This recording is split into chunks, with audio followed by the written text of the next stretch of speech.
Hi అండి, అందరికీ నమస్కారం. ఈరోజు సింపుల్ కిచెన్ డైరీలో రెస్టారెంట్ స్టైల్ వెజ్ మంచూరియా ఎలా చేయాలో తెలుసుకుందాం.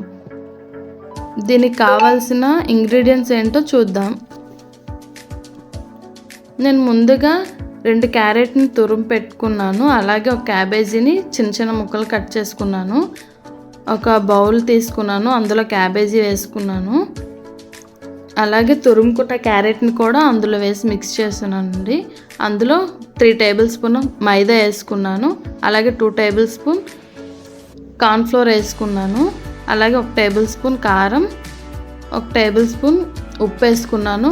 కొంచెం మిరియాల పొడి వేసుకున్నానండి.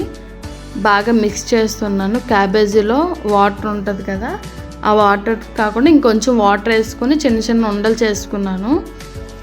ఇప్పుడు ఒక కడాయిలో ఆయిల్ హీట్ ఎక్కింది కదా, అందులో ఆ బాల్స్ వేసేసి బాగా ఫ్రై చేస్తున్నాను.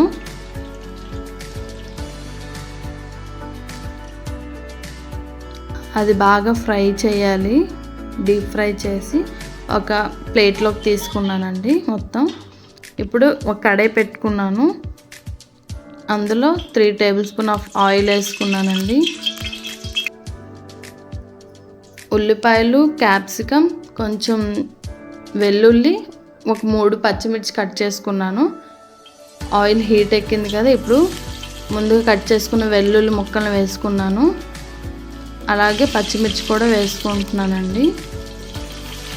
అలాగే ఉల్లిపాయలు కూడా కట్ చేసుకుని పెట్టుకున్నాను కదా, అది ఫ్రై చేసి కొంచెం కరివేపాకు వేసుకున్నాను. బాగా ఫ్రై చేయాలి అది.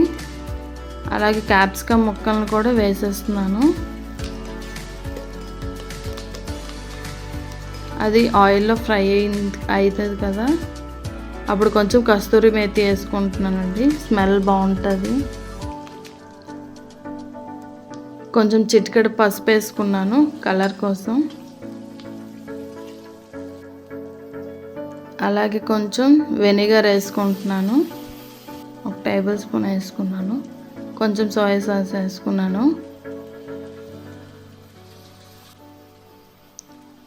అలాగే రెడ్ చిల్లీ సాస్ వేసుకున్నాను కొంచెం.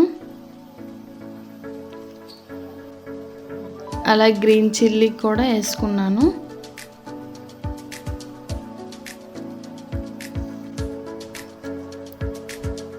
కొంచెం టమాటా కచ్చప్ వేసుకున్నానండి. వేసి బాగా కలుపుకుంటున్నాను. కొంచెం సాల్ట్ వేసుకున్నాను. ఫస్ట్ అందులో వేసుకున్నాను కదా, ఇప్పుడు ఒక బౌల్ తీసుకున్నాను. అందులో వాటర్ వేసి అందులో కొంచెం కార్న్ఫ్లోర్ వేసానండి. అది బాగా ఉండలు లేకుండా కలుపుకున్నాను. అదేమో ఇప్పుడు వేసుకున్నాను. బాగా కలుపుకుంటున్నాను. ముందుగా డీప్ ఫ్రై చేశాను కదా, ఆ ఉండల్ని ఇప్పుడు అందులో వేసేస్తున్నాను. వేసి బాగా కలుపుకుంటున్నాను.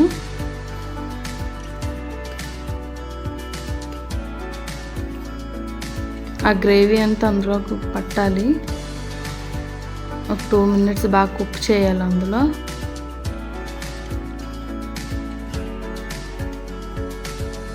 బాగా కలుపుకోవాలి మొత్తం. ఇప్పుడు నేను కొంచెం కొత్తిమీర వేసుకున్నాను. అయిపోయిందండి ఆల్మోస్ట్. ఇప్పుడు నేను ఒక ప్లేట్లోకి తీసుకుంటున్నాను. చూడండి ఎంత టేస్టీగా, ఎంత కలర్ఫుల్గా వచ్చింది. నచ్చితే లైక్ చేయండి. హాయ్ అండి, అందరికీ నమస్కారం.